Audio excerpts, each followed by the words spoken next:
everyone, and welcome back to the Unpacked Podcast. Today, I'm again joined with my co-host, Toby. How are you? I'm fantastic. How are you, more importantly? I am feeling stupendous, as they say in the industry, partly because we've had 2 new releases in the past week, haven't we? And they've been incredible. It's been quite a week, isn't it? Yes. Yeah, we've been spoiled for choice in terms of content of opening cards, and it's just been a fantastic week. It's getting warmer outside. We're filming this on a lovely bright Sunday afternoon, and yeah, just a little bit of a feel-good, positive outlook, isn't there, at the moment? QPR are doing well. Arsenal kind of picking up form. You know, it's debatable, but yeah.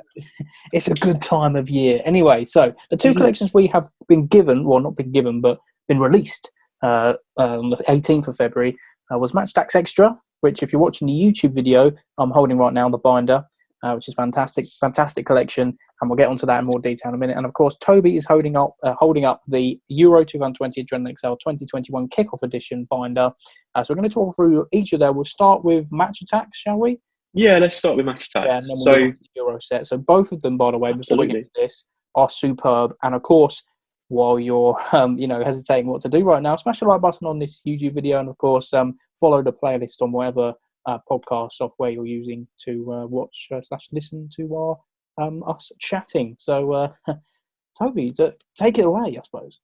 Well, the question I was going to ask you first. So first thoughts, a couple of questions I'm going to hit you with. Favourite card design, favourite innovation, and thing that you don't like. The first 3 questions. Okay. Wow. Wow. Right. I need to have a look at the cards just to remind myself. I mean, the card designs are pretty much the same as what they were, though. That's the thing. Probably the Ballers. I like the Baller cards. Okay. Baller cards are probably my favourite, partly because there's an adult wrap one. I think that's beautiful. Signature styles are very nice as well, though. That's probably my favourite innovation. Like the signature styles, fantastic. Although Panini did do it in their Adrenalyn collection, but for Topps, this is they haven't done this before, have they? I don't think. No, it's the first time they've done printed SIGs, so yeah. That's the innovation for them. Innovation. Oh yeah, the match worn shirt cards. I completely forgot. That's a big addition to this collection, which is awesome. Thing I don't like is the fact in tins you still get the packet of cards, not the individual packs, which is such a shame because those packets of cards are shambles, really. You get the same old insert cards. Another thing I don't really like, I guess, there's not much to not like, really, is there? I think it's a pretty solid collection. I mean, do you want me to go over what I would go? Yeah, I would. So yeah, I suppose my favourite innovation. I suppose looking at the cards here, I do like the printed signatures. I'm actually a huge fan of the top speed talent cards. Forgot about them. Not necessarily because they're the nicest looking cards. Well, I'm not saying they're not nice looking, but they're all right. They're not bad. They work. I think it's because there's a stat based element to them. So they've been based on something that's happened in real life. They've clocked the player speeds. They've taken that data from UEFA and put it on the card. And I think there was a release a few years ago. Was it the Road to Madrid set? Yes. Yeah, that wasn't released in the UK, I don't think, at the time. I can't remember. No, it wasn't. No. Yeah, that's right. So that had a number of stat-based cards in it, and it was just a really nice little set. Yeah, it was. And I think we both mentioned at the time when we were having conversations that we like the stat elements. So just more cards like that in the future. I just think would be nice little addition. They are nice, they are nice. Yeah, that's my sort of. That's probably I suppose I covered the innovation there rather than what I like the most. I suppose the card design I like the most is probably the signature styles. I think they're, like you say, they're nice, they're new, they're different. Panini had done them before, but I think Topps have always maybe had some reservations about doing it. So I think it's good that they've made the leap, and it's just something. And the fact that they're so nice as well, I quite like that. They're easy to get hold of. They're not really difficult. It's a cool feature, really, isn't it? Exactly. If you run your hand across, it sounds really weird, but if you run your hand across the card, at all, a signature style. I don't think so. Because it feels slightly embossed, the signature, and it's just quite nice. Oh, wow. Little slight, just ever so slightly. It's not major, but you just run your hand across the signature and you can just ever so slightly feel it. I'm doing it now. feels really weird saying that on camera, but it just feels quite Oh yeah, nice. no, yeah, it is. Yeah. Wow. Again, yeah, that is quality. Quality from Yeah. Topps. That's another thing from this collection. They've improved the card quality massively. The 100 clubs feel like different cards. Man of the matches, again, much better quality. They're actually starting to get a bit more texture, a bit more rough texture to them, which makes them better quality cards. So It's more like Match Tax back in the day. it is, yeah, it is. And if only they had this quality for the main collection, and if they really thought out the base set for their main set, making it all equal, all in, not a mess, basically. What a set that would have been. Yeah, I agree. And I think the only thing for me, I agree what you said about the tins, in terms of it'd be nice if they put packs in there. And instead, we've had that conversation. But I think the thing for me is the cut-off date for when they compiled the collection being so early. So I think only 2 sets of group stage games have been played. Now, I appreciate that there's the pandemic and stuff to contend with, but I just feel that, it's just probably the one thing that's stopping this collection from me from being like almost a 10 out of 10 in terms of content. So I don't think that's bad. I think that's definitely, they're well and truly up their game. I think we both agree on that score. Well, it's just Celtic are in there. I mean, they didn't even qualify for the Champions League or Europa League, did they? No, they dropped out. They finished 4th in their group. So yeah, there we go. It's a shame. It would have been nice if they kind of took a, road to the like a knockout stages kind of vibe. So only those teams in there. But I suppose I don't know. It's still a good set because obviously in the past they used to do Match Attax Extra and used to go after the transfer window, and release it in February, early March, late February. So I don't know why they couldn't do such a quick turnaround this year. Obviously there is COVID, as they say. Overall, that it's definitely not a 10 out of 10. It's very hard to get a 10 out of 10, but it's very good. I love it. If you were to put a score on it, what would you go? I'm sort of veering towards 8.5. I was just about to say that 8.5. Yeah, 8.5. 100 Club Choice is really good. The shabby 100 Club Legend, we forgot about that. We need to mention a bit about that. Really good innovation. We love it. Card, the 101 feet element to it as well, and it's called an Ultimate 100 Club. We completely forgot to mention the Diamond Harry Kane malarkey, which shouldn't be a thing. There shouldn't be a thing at all. So that brings it down probably a whole score, if you ask me. In fact, it's on the checklist. I don't think the match-worn shirts or the genuine autograph should be on the checklist at all.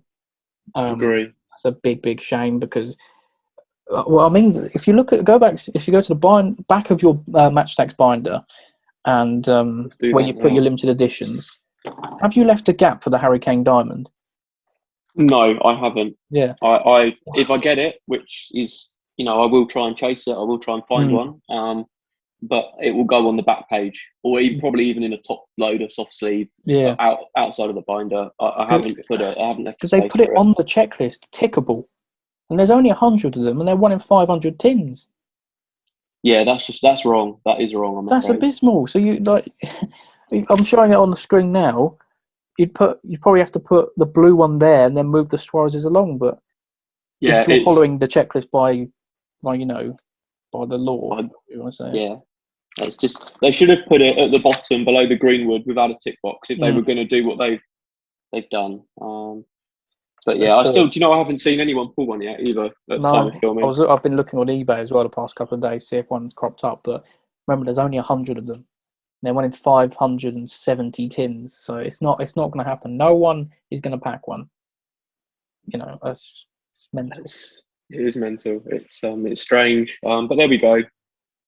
Hopefully they'll learn that lesson going forward as something that sort of have let the side down. But I'd say overall, really, really good. Some really nice positives. Yeah. I think the shirt cards are also a nice addition. I think what's important is they're affordable in terms of you're not having to go and chase hundreds of tins or hundreds of packs in the hope of finding one. Most people probably. I mean, yes and maybe it's yes and no. I think it's come out, isn't it, that there's maybe a few that are numbered. There's a Lewandowski, maybe it's to 30 or whatever. But I think for most people, you're probably going to end up with at least one. And I think that's quite a nice little addition to your binder. So yeah, I think in that regard, that's not too bad. So yeah, pretty positive overall, I would say. Really, yeah, they've massive, as we've mentioned, a massive step up. I keep saying on my videos, by the way, both of our channel links are in the description. Go and subscribe. I keep mentioning it, that the step up from the original release this season to this one is massive, and that just excites me for next season, really, to see what more innovations they can bring, and the card quality, if they maintain that going into next season. Panini, they were looking over their shoulders, because it goes without saying Panini are leading the way. I think if Topps continue on that sort of upwards trajectory, particularly if they do a 101 collection, all of that sort of thing, if they can keep that going, keep that momentum building into next year, then yeah, I think we're in for a treat. Yep, 100%. It's exciting times for Topps. Well done to them. It is, yeah. They had their fair share of criticism on social media, haven't they? So, they have, yeah. We'll come on to maybe some of that later as well. But yeah, we will move on to. Should we talk about Adrenalyn XL? Let's do it. Well, I have to say, I'm in love. Yeah, it's just such a lovely looking collection. I think for me, I like some of the card designs when I saw the pictures online, but it was really, really difficult because you can't really get the full effect of the cards. And I should know that by now with Panini, that the cards always look better than they do online. But I was a little bit hesitant. So was I. I've now, I'm glad I wasn't the only one. That's good to know. But now I've had, got the cards physically in hand. I've seen them. I've seen the checklist. I've seen the binder. They've smashed it again. Yeah, I can't find the words for it. It's brilliant. I'm going out on a limb here, but I do think it's better than the Attax Extra collection. I think you're probably right in terms of where it is, and there's certain elements to it that are going to put people off. Yeah. But in terms of comparing card for card, putting a card side by side without factoring in anything else, products, value, all of that sort of thing, they just look wonderful. They really do. They know what they're doing, Panini. And this was the one. This wasn't designed in the UK either, was it? This was. No, I'm just going to try and grab some of the cards because I want them at hand because I've got one here. The front cover, the blue. I love the blue they've gone for. It's just, and it is different to the last year's release. There is different innovations. We were a little bit hesitant, weren't we, when we saw the checklist, and there was a few, of the same subsets, but they really have just changed. I don't know. I can't. These cards have left me lost for words. How good they are, especially the jewel cards, which are just unreal. I got an Andy Robertson jewel, and I'm looking at it now. Glow in the dark cards as well. Yeah, I tell you, let's start at the beginning with the starter pack, right? $4.99, 3 limited editions, plus two packets of cards. That's fantastic, and I really like the fact that with the starter pack they've released in the UK, they've thought about the choice of player. They haven't put anyone random in. They've put a player in from England, a player in from Scotland, and a player in from Wales. I think that's clever, and I like it a lot. Yeah, absolutely. And the limited edition checklist, when you first look at it, we thought, God, it's a lot of limited edition, but you can pack all of the limited editions apart from the premium gold ones in packs. And I think the magazine ones as well. And the magazine ones, I think, Well, that's so good. It's fantastic. It's brilliant. And the starter pack ones too. But it's brilliant. Yeah, it's brilliant. Pack, So you buy a starter pack, then all you can literally do is buy packs and hope for the best. And obviously, if you get the products, you're guaranteed those limited editions. I just think it's so good. The thought process behind that is 10 out of 10 for me. Obviously, there will be other limited editions released in the rest of Europe, but we are going to be able to get a complete Euro collection in the UK, which we haven't been able to do forever, really, have we?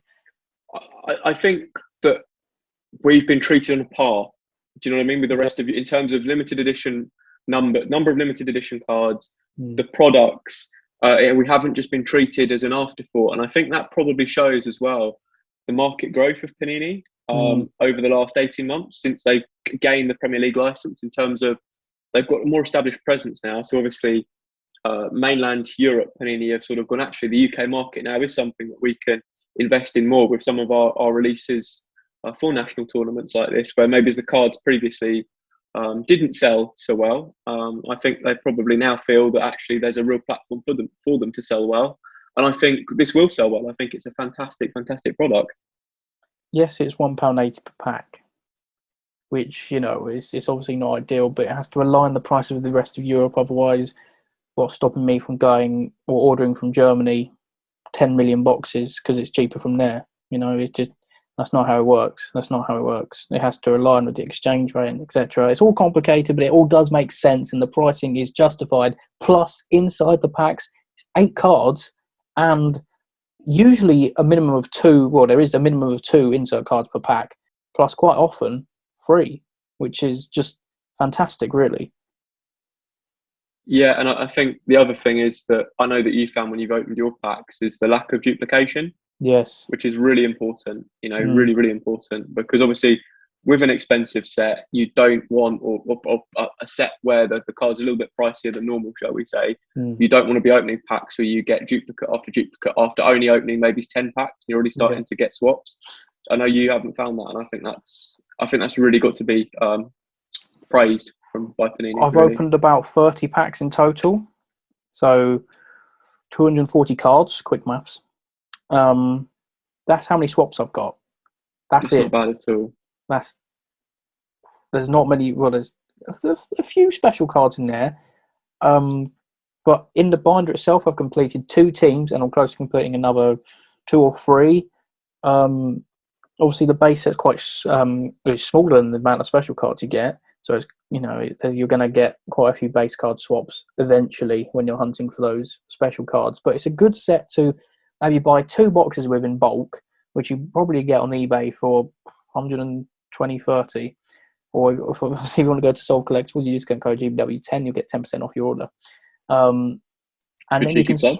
Yeah, cheeky plug, yes, it has to be done. Yeah, and then you can swap the rest with, you know, if your friend, like for example with myself and Tobias, you know, each bought 2 boxes, and then, you know, just open them and put them in our binder and then use the swaps and swap to each other. It saves us some Dosh Readies and Wonga, doesn't it?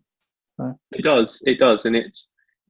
I think you've nailed it. That there is always a key to any collection with swapping, but with this one, it isn't going to take an extortionate amount of packs. You aren't going to have to buy 5 boxes just to get all the top masters or all of that sort of thing. And I think the other thing is as well, in the first time for a Euro collection or a major tournament release in this country by Panini, we've got products that have got top masters guaranteed, because they've always been a challenge before to pick up. So I think that's really good. They've been quite top master friendly for what I've seen. I've packed 3 so far from about 30 packs, and they're 1 in 16 packs. Well, I got 1 in my starter pack. So did I. Yeah. I think pretty much everyone's got 1 in their starter pack, which is just such a good. If that is meant to happen, I don't know if I haven't seen any other videos on it, but if that was meant to happen and it was planned like that, that's a good incentive. Guaranteed golden ball, or not golden ball, Euro top master from a starter pack. There's obviously the mega packs, which contain the guaranteed Euro top master, which are exclusive to Tesco. But yeah, overall, this collection is just, I'd probably give it a 9.5, maybe a 9. Yeah, I would say, I would agree. It's somewhere in between, isn't it? I don't think you could justify giving it a 9, but I don't think you could justify giving it a 9.5 either. It's probably somewhere well in between. 9.25. There we go. Yeah, we'll be really precise today, shall we? Yeah, I think you probably nailed it there. I mean, I suppose if we, you know, only to be fair to what we did with Topps in terms of elements, I don't like binder. There's no real back cover, which is disappointing. You know, the checklist isn't printed on the binder, which is always something I quite like. I always quite like like that element to a collection, so I can quickly turn to the front of my binder and not have to get a magazine out. I suppose the only other thing. Go on, sorry. Yeah, so I'm just looking through the binder and I'm trying to find things I'm critiquing, which was the same with the Adrenalyn XL release, Premier League. I'm physically trying to find something wrong with it, which I can't. I'm really struggling to find something. Yeah. But In terms of cards themselves, yeah, that it complete just set of looks nice. Scotland. Yeah, it just Granted, looks. we weren't 100%, or I weren't 100% keen on the base card design at the start. When I first saw these cards, I thought, oh, that's a bit of a downgrade. I actually prefer them to last year. Really? Well, there we Yeah. go. And it just looks really clean. With just there's obviously another critique. Actually, there's not many base card goalkeepers. Base card choice has been a bit. That's probably the other point. I think you've nailed it. The fact there's no back cover, but also maybe it's the base card to insert card ratio. Yeah. I always think with a collection, you should probably have more base cards than insert cards, just as a rule of thumb. And this one, it's nearly 50-50, but I think it's just top heavy in the favour of the insert cards, if I'm right in thinking. 40-60 base cards to shiny cards, which is... Oh, really? Yeah. Interesting. Yeah, well, there's 192 base cards and there's 405 total cards, so there we go. You do the math. Yeah, you're about right. They're nearly 60-40 in the favour of the insert cards. So, okay. But some of the insert cards are one in every pack, so they're basically base cards. For example, the second skin, the kit cards, whatever they're called. This is true. Fans' favourites. So the fans' favourites and the kit cards are basically base cards. So if you cancel them out, and remember the fans' favourites, there's 3 per team, which are, again, another thing I absolutely love. Brings me back memories of old Match Attax collections of 3 man of the matches per team. There's no bias. There's not like what we get in some Panini collections where there's, 2 Atletico Madrid, like, for example, the La Liga cards I'm collecting as well at the moment. 2 Atletico Madrid special cards, then maybe 1 for Real Madrid, and then 1 for Barcelona, 2 for Villarreal. It's consistent. Really like it. The structure, they thought it out to a T. And that's another thing I can say for Match Attax Extra, actually. In terms of us OCD collectors, they've arranged the binder really, really nicely. Really friendly on the eye, so there's no overlapping subsets. Okay, Match Attax, there's a few overlapping banters there. But overall, Panini just... Panini. You do realise we're now going to get labelled as OCD collectors on Twitter and Instagram, etc. So. Oh, well, come at us, all right? Yeah, call us out. Why don't you? Call us out. Yeah. Oh dear, no, I agree though. I think the presentation, the way this looks in the binder, I do like the fact that there's it's a little bit nostalgic, isn't it? As you say, with the way that the fans' favourites line up quite nicely in terms of 3 for each team. I think that's a nice little touch. So yeah, and when you put it like that as well, with the base, some of the insert cards being 1 in every packet, you're quite right. It does cancel itself out. So I hadn't thought about that. So yeah, I think really solid job. I'm looking forward to getting my hands on even more, and sort of maybe it's going a bit slower than I do with some of the Match Attax collections, just because it's an enjoyable set. Yeah, that's the thing. Because Match Attax, it's been out 3 days. 3 days. It's been out for 3 days, and I need 19 cards. I counted earlier. I'm similar. Yeah. It's such a small set, and it will get to that point where you're just sick of seeing the same old base cards and insert cards, which is such a shame. But I don't think that's going to be the case with this Euro set. I really don't. No, I agree. Because there's so much differentiation. There's so many cards, all sorts of insert cards. The Top Masters, that's another thing actually I'd like to point out. I don't really like the Top Master card design. I think they're a bit of a downgrade from last year. Yes, they're good. But I think the Top Master design should have been maybe the jewel design. Imagine that. Or open up and just see loads of jewels. But the key player cards are very nice. Interesting, because I a bit like what you said with the base cards, I actually prefer the Top Master designs this time around. Yeah, I do. Not that beautiful silver card last year. No, I quite like the blue. I quite like the sort of metallic blue look. I think it looks quite nice. It does look nice, yeah, but no, the silver they had last year, I thought it was brilliant. Do you know what I think it was with the card last year? I think it was the borders. I think it was the fact it had a bit of a border effect to it. Yeah, that's probably what put me off a little bit. Probably the design I like the least is maybe the goal machines are the ones I've got so far. Really? Yeah, they're quite wacky. Yeah, maybe it's just the type of, I've got an Arnautovic here of Austria, so I don't know if it's just his card or his picture, but it just, I don't like the stared writing. It is weird. Up the middle. It's wacky though. It meets in with the It's design different. of Euro, It is different. like the Euro, Yeah. the Euro 2020 branding. That's what they've done so well. They've branded it so well, so it fits in. It's just Panini. They Attax bring out a good collection, and Panini just up it. I don't know how they do it. It's like it's almost as if they know what Topps are going to do, and then Panini just come out of the blocks. Yo, hello, my name's Panini. I'm gonna beat you. Yeah. So with a better collection, just incredible. I love it. No, I agree. I think it's really hit the mark, and I think it's going to go down very, very well with UK collectors. This one, I really, really do. So, yeah, credit where credit's due, Panini. I think you've done a smashing job, and I'm looking forward to sort of building this collection up and sitting there in the middle of the Euros and looking at a complete binder whilst watching a game of football. Oh, that would be incredible. Another thing I'd like to say as well in terms of Attax Extra is that it's just stuff to chase for, which is quite nice. It's different, which is another kind of innovation they've gone for. Obviously, there's the genuine autographs. They were in the main set, but to bring some more additional ones and to actually make them autograph editions as well, I think that's really good. And they then look class from what I've seen. Yeah, exactly. And it gives us as content creators flexibility to make some big old hunting for videos, such as hunting for the autos, the match worn shirts.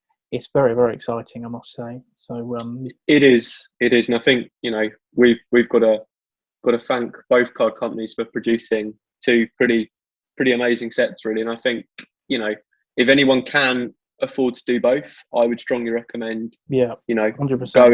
going and doing both, taking your time with them and just enjoying them, because they really are some nice sets, and I think we've been spoilt for choice here. We have. This hasn't been like this for a while, has it? Between Topps and Panini, where they've come really close and competed really well, and both produced some really epic sets, especially this time of year, because Attax Extras are usually a bit meh. But I think as we said, it's like neck and neck, isn't it? Yeah. It's really, and we need that. We need that quality because I think, as we've said offline before, it's so important that they push each other to new heights. Yeah, exactly. Because we as collectors will only benefit if they're both increasing the quality of their products. So yeah, well done, guys. Really, really like it. Thank you. You might be watching. Indeed. Who knows? So indeed. Yeah. Do we talk about the Twitter incident? I think we've got to give it a mention. Yeah, I think we've got to include it. So shall I give a little bit of context? Give it a context. Go on then. Here we go. Okay, so Topps have been advertising for probably, I think it's about 2 weeks prior to this happening, the release of a new, with sort of in brackets, in inverted commas, on-demand set called Knockout. I believe was the name UCL of the set. UCL Knockout, that's the one. It was a 48 card set, a little bit like the Top Summer Signings collection that they brought out as an on-demand set back in, I want to say, early October. And they brought this out, and it had a lot of hype because people were really excited for it, just because of how well the summer signing set had gone down. I think that's the first thing we've got to point out. This is why people were excited, because the summer signing set was good, and it was pretty much going to be the same as that, with parallels, with chances of autographs. And it was, it was reasonably priced as well. It was going to be priced at £30, I think, the same as the summer signing set. So people were excited. People were hyped for this, and I think people were looking forward to getting their hands on it and having a chance at getting I think it was only 1 in 2, 1 in 3 boxes you'd get an autograph or a parallel. So again, the chances of getting a very decent or nice card were high. So I think there are a lot of set collectors, that sort of go for those slightly higher end products. We're really looking forward to this. It then went out at, I think, at midday on, I want to say it was Tuesday, that the Tuesday just gone at the time of filming. 16th. Yeah, Tuesday the 16th. Good maths. Either that or you've got a calendar in front of you. Well, it's 2 days before Attax release, which was the 18th. Cool. You've got a good mind. You've got a good mind. Quick math, yeah. Something I was never good at. But yeah, so I think they put out at 12 that it was coming out at 4 on the Topps website. anyway, I went about my business, as I'm sure you did. I was doing various other things on that Tuesday. Yeah. I went onto Twitter at, I think it was about 6 o'clock that evening, and it had just kicked off. It had just totally kicked off. Meltdown. A complete meltdown. I'd seen that. I thought, oh, that's a bit odd. There's a lot of comments underneath Topps's post, and it was sold out within 30 seconds. Didn't get one. This is a joke. The bots have got it. Even Jackmate commented, such a shame that I wasn't able to pick up one of these. They were gone in 30 seconds. People having them in their basket, get to check out and it crashing. And I think someone said there was a print run of these. They'd worked out that there was something like, I think was it 16 or 18,000 of these sets or something. So they should have been in theory enough for everyone to go around that wanted one as a set collector. However, they sold out instantly, and then sort of war had erupted as well between sort of UK collectors against US flippers. There were a number of US flipper groups that I'd seen. Don't get started on US flipper groups. And people trying to make a quick buck. Yeah. And quite rightly so. The UK collectors were beginning to call out the US flippers and saying to Topps, hang on a minute, you were meant to limit this to, I think it was 1 or 2 per account. And people were logging on multiple accounts and buying them and using people openly acknowledging that they'd use bots and all sorts to quickly purchase these. That's not right. It infuriates me what they've done here. What these the American flippers have done. It's just ruined it. Yeah, they've totally ruined it. And then I think the other thing that infuriated people was then going onto eBay to see if they could pick up, for those that missed out, seeing if they could pick up one for maybe £10-15 more. That's probably what most people would be looking at. Seeing them go up and selling, beginning to sell at £130, then rising to about 150, 160, and then looking at the quantity available. And I think this is the key thing here, looking at the quantity available on certain eBay accounts and seeing that some people had hundreds of these available. That's where it really kicked off. That is where it really kicked off. And I haven't seen that before. I don't know about you. I haven't seen that rage and that real sort of people, like the disappointment. I think there was anger, but it was at the equal level of disappointment too. I really hadn't seen that before, and obviously I put out a little bit of tweet because I felt sorry for people. I felt sad on their behalf that there were a lot of genuine set collectors there that were looking to pick these up that had just either been priced out or just, couldn't pick one up quick enough. I don't know about you, how you feel. It's getting to that point where, as you mentioned in your tweet, I think, we're going to be priced out this hobby. If it continues at this rate, everything's continuing to rise in price because of not just American flippers. It's the UK flippers. We've got to remember that. The UK resellers of all sorts of stuff and all those Rocky hunters, it's causing the products to rise in price massively. And it's just infuriating because if give it 5 more years, and what if they bring some of these cars into match Attax and stuff like that? They'll just. I think this is the worry, isn't it? Yeah, I can't. This is the worry. Imagine if they put them into match Attax and then the resellers get hold of them and then they sell out instantly. It'd be catastrophic. It would be, and this is where there needs to be more differentiation between the sets and less crossovers and stuff, because I think it's got to the point now as well where they don't need that. The card companies don't need to use some of the more iconic brands that they've got, because these cards will sell out. I think we're seeing that already. Like Knockout wasn't associated with any label at all, other than obviously being a Topps product. And that was always going to sell out. So, I think they need to be careful and increase the differentiation between the different products and who they're targeting them to, not to put people off or price them out. Because I think, as I saw someone on Twitter say, we need to make sure that there are still these entry-level sets, which we consider the likes of Match Attax and Adrenalyn XL to be for collectors. That's the first collection that a lot of people will go after. So then maybe in a few years' time, or when they get older, to chase the hobby.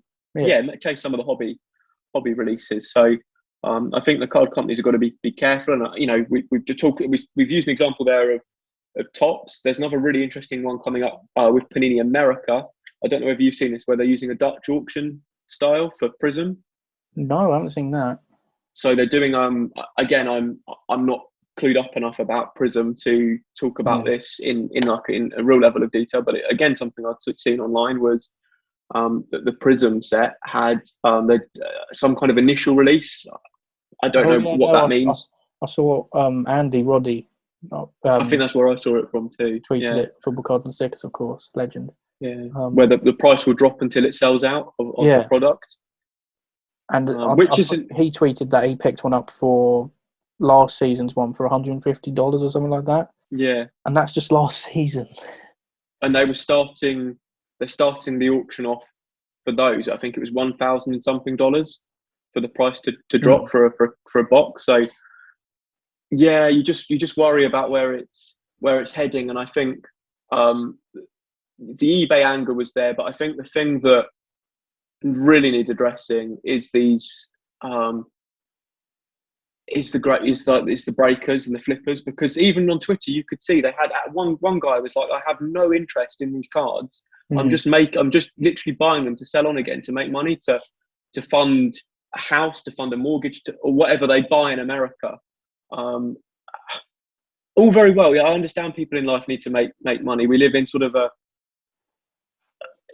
free market world, but don't do it in a way that ruins other people's enjoyment, other people's fun. I think that was the most disheartening thing for me. And I think we need to probably hear a bit more from all the card companies, Topps, Panini, Futera, etc., what they're going to do to I suppose help the genuine set collectors, combat the bot buying, combat these groups that are literally go onto the website, refresh, and use their bot to buy hundreds up and openly admit it and sort of flout the systems the companies have got in place to try and stop this. So yeah, that's all I've got to say on that matter. Really, it's disappointing. Yeah, and wasn't there this shop in the UK got direct stock from Topps? Yeah, I again, it's one of those things where I don't really want to comment on that until we know more, because it's all very well speculating, but I think at the same point in time, obviously that no doubt the truth will come out there. But yeah, I think things like that, it does throw up other questions, and I think that's another thing that made people cross and made people created that, I suppose, added disappointment. Yeah. But yeah, that's just it's a bit of a somber note to finish the podcast on, I suppose. It is, but it had to be talked about. A lot of people requested it, that we had a little chat about what happened on Tuesday the 16th. It'll be an iconic day in collecting history, I reckon. Tuesday the 16th, 2021, February. I think you're right. I think it will be iconic, and I think a turning point. It could be. I'm going to say I think it will have ramifications for certainly the immediate future over the next couple of weeks and months. So it'll be interesting to see what's done and what the outcomes of some of the, I suppose, the fallout is really. So yeah, because I thought throughout the season it's been brewing. I think Attax Chrome really kind of started it. This outbreak of reselling and stuff like that, because you buy them on the website Topps.com when they release for $49.99, $50. Yeah, and that and the Fire releases too had it brewing. Yeah. And then there was already a number of people I know were already anxious about Prism as well. So from Panini. So. And then this happened, and it was just as it said, sold out in 30 seconds, which is just ridiculous. That's not realistic. I refuse to believe that 16,000 or however many people were sitting there. But that was roughly what someone had worked out what the print run of the boxes would be. Based on the number of parallels and information given. So, yeah.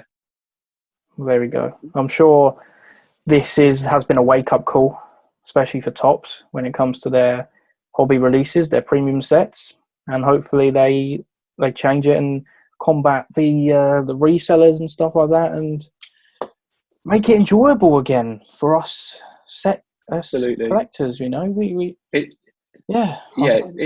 It's a reminder to the companies that the core market is what they've got to remember the most. They're the people that generate all the hype and all of the sales and the interest in the first place. So you don't want to alienate those, really. You couldn't be more correct, Tobias. You really couldn't. Thank you. Thank you. But there we go. I think that's where we should wrap up this podcast, episode 3, of course, of the Unpacked Podcast. Thank you, Toby, for joining us once again. Of course, this is a cracking venture we're on at the moment, aren't we? It is. It's been really enjoyable so far. I think we've got to thank people for the positive feedback and the kind comments as well. We like interacting with people. We like people's thoughts on what we've had to say. Really, it's been nice. So yeah, thanks everyone, and thank you, Jack, as well for today. No worries. Of course, if you do want to see some more episodes of the Unpacked Podcast on YouTube, you can hit the subscribe button and hit the notification bell so you get notified to your mobile, tablet, and computer device when the video goes live. Of course, you can follow us on Apple Podcast, Spotify Podcast as well. And I think we might be bringing out someone on Google Podcasts as well. I had a couple of people asking for that. So there's potential for that. But yeah, make sure to follow us on those respective podcast platforms. Give us feedback on our respective socials. We'll probably tweet out a little thing on Twitter when this episode goes live, and we can interact and let us know what you think about the new collections, by the way, the Matchsticks Extra. That feels like ages ago we spoke about that. But Matchsticks Extra and the Euro sets. Which do you think's better as well? And obviously, leave some comments in the comment section. And yeah, thank you very much for watching and listening. Me and Tobias will see you in the next episode of the Unpacked Podcast. Bye-bye. Bye.